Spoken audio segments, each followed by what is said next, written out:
데일리 브리핑. 네, 오늘은 임춘택 회계법인의 대표이신 임춘택 CPA 모시고 이야기를 들어봅니다. 어서 오세요. 예, 안녕하세요. 네.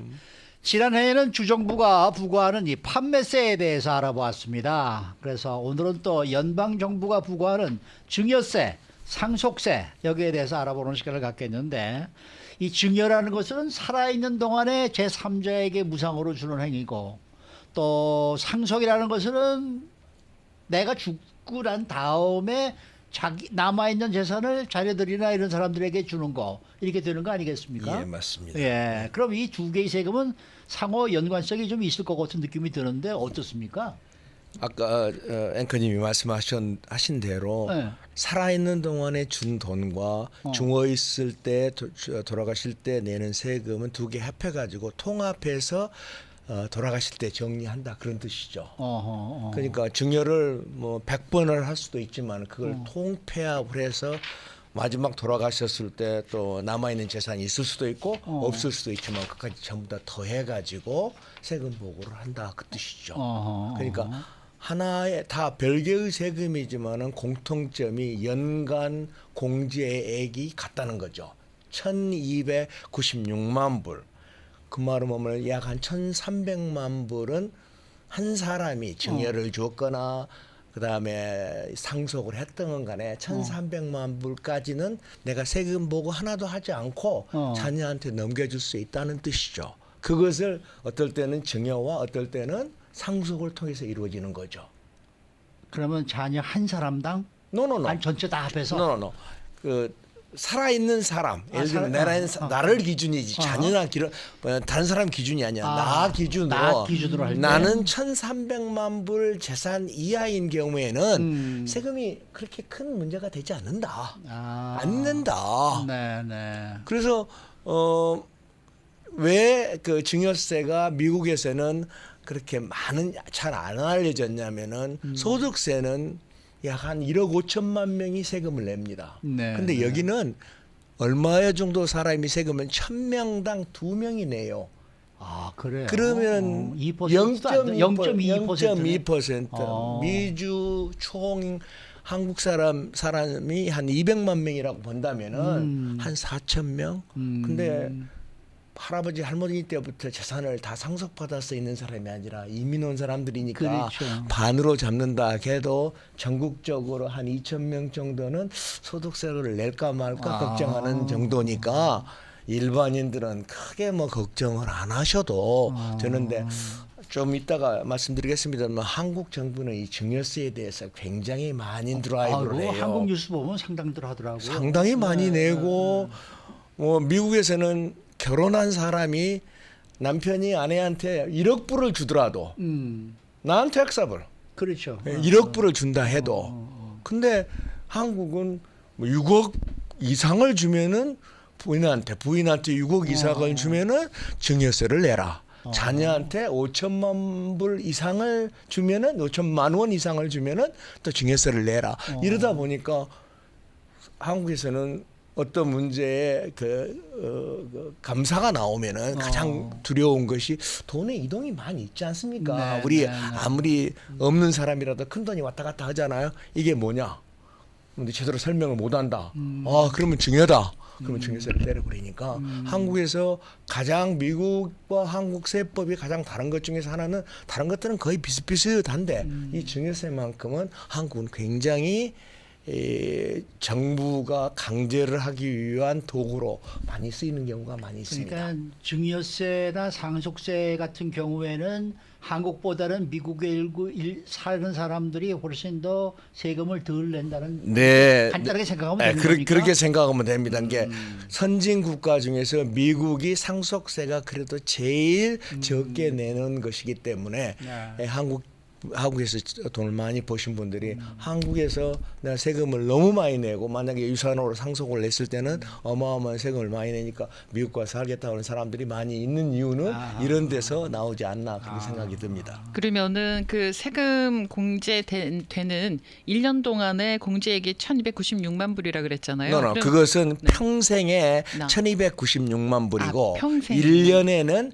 17,000불, 2023년도로 아. 17,000불까지는 증여세를 내지 않고 내가 누구한테도 줄 수 있어요. 내가 네네. 이현주 앵커님한테도 줄 수도 있고 네. 최영호 앵커님한테 17,000불은 마음대로 줄 수가 있고. 근데 그래요? 모르는 사람한테 주는 사람이 누가 있습니까? 어. 다 이제 아는 자녀들한테 주겠죠. 17,000불까지는 1년에 1년에 네. 애뉴얼 익스클루전이라고 그것은 세금 안 내고 마음대로 줄 수 있는 돈입니다. 그러나 이걸 좀 17,000불을 하나만 생각하지 마시고 내가 자녀가 한 사람이 있다. 자녀가 결혼을 했다. 자녀가 또 애를 둘을 낳았다. 그러면 몇 사람입니까? 내가 자녀가 둘에 아기가 둘 그럼 네 다섯이죠. 예. 와이프가 주죠. 그러면은 17,000불에 8배를 줄 수 있는 거죠. 어허. 내가 자녀한테 주고 우리 와이프가 자녀한테 주고 어. 내가 그 자녀의 와이프한테 주고 우리 와이프가 자녀의 와이프한테 주고 어. 또 손녀한테 주고 그다음에 세컨드 손녀한테 주면은 돈을 10만 불까지도 증여세 하나도 없이 보고할 의무도 없이 네. 세금을 안 내면서 줄 수 있는 방법이 있습니다. 그렇군요. 만약에 그것보다 더 많은 돈을 증여를 그러면은 할 이제 때는 증여세를 세금 보고를 하는데 네. 증여세 그것이 뭐 1억 불을 준다 그러면 세금을 내야 되겠지만은 아까 1,200만 불이라고 하는 1년에 살아있는 동안에 한 사람당 주는 총 경비가 1,300만 불이라고 했으니까 네. 예. 그 범주 내에 들어있을 때는 증여세는 낼 필요 없이 증여세 보고만 하라 그 뜻입니다. 그러면은 내가 지금 보고를 하라는 말씀을 제가 좀 여쭤볼게요. 예를 들어서 내가 올해 애한테 내가 17,000불을 줬다. 야, 그건 보고 안 해도 된다니까. 그 보고를 안 해도 안 되는 해도 거예요? 돼요. 안 해도.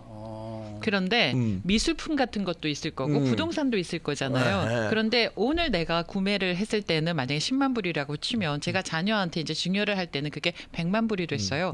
그러면은 그 10만 불에 대한 뭐 이런 걸 내야 되는 거예요. 아니면 현재 가격 100만 불에 대해서 내야 되는 큰 거예요. 파는 게 아니잖아요. 예, 예. 상속이잖아요. 상속은 그때 당시에 돌아가실 당시에 페어 마켓 밸류라는 개념이에요. 시가가 얼마냐? 네네. 현재 근데- 시가가 얼마냐? 근데 팔로 가면은 시가를 많이 부르려고 하고 세금 내려고 하면 시가를 낮추려고 하잖아요. 그렇죠. 예. 네? 예. 그러니까 좀 애매모호한 그 산정 방법이 애매모호하죠. 예를 들면 어떤 분이 LA 와서 큰 사업을 해가지고 엄청난 부를 창출한 사람도 있지 않습니까? 그렇죠. 근데 그 사람들이 다 상장 회사가 아니잖아요. 예. 상장 회사는 오늘 주가가 얼마냐, 몇 주를 가지고 있느냐. 그럼 딱 그 계산이 나오잖아요. 예. 그것도 모든 사람이 다 인정해 주지 않습니까? IRS도 인정해 주니까. 네. 근데 개인 기업체야. 개인 기업체가 되다 보니까 그걸 평가하는 문제가 굉장히 어려운 문제 중에 하나죠. 그렇겠네. 이렇게 볼 수도 있고 저렇게 볼 수도 있고 그런 상황을 어떻게 정리하느냐 하는 것이 관건이 될 수가 있죠.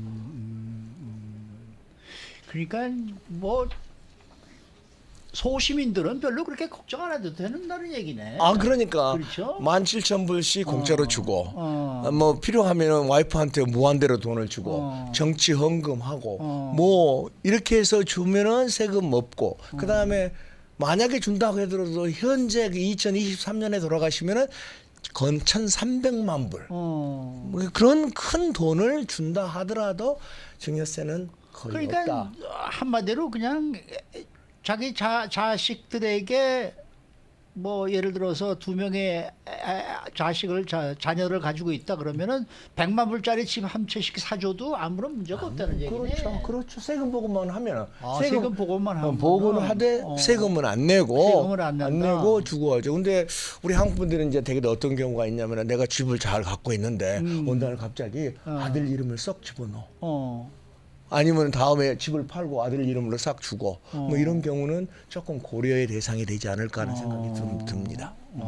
제가 헷갈리는데요. 1년에 17,000불이잖아요. 그런데 제가 100만 불짜리 집을 자식한테 이제 제가 아직 살아 있어요. 넘겨줬어요. 그러면은 1년에 17,000불이 넘는 금액이잖아요. 그렇죠. 그럼 이거는 그냥 보고만 하면 되죠. 왜냐하면 이 네. 1,300만 불의 통합 익셈션이 있으니까 그 익셈션을 1,300만 불이라는 지붕이 있으니까 그때까지는 기프트 텍스가 없죠. 그럼 제가 세상을 떠나고 나면 제가 그동안 증여했던 것들을 하고 다 합해서 마지막 죽을 때 잭팟이 터져가지고 1억 불짜리가 있을 수도 있잖아요. 그렇죠.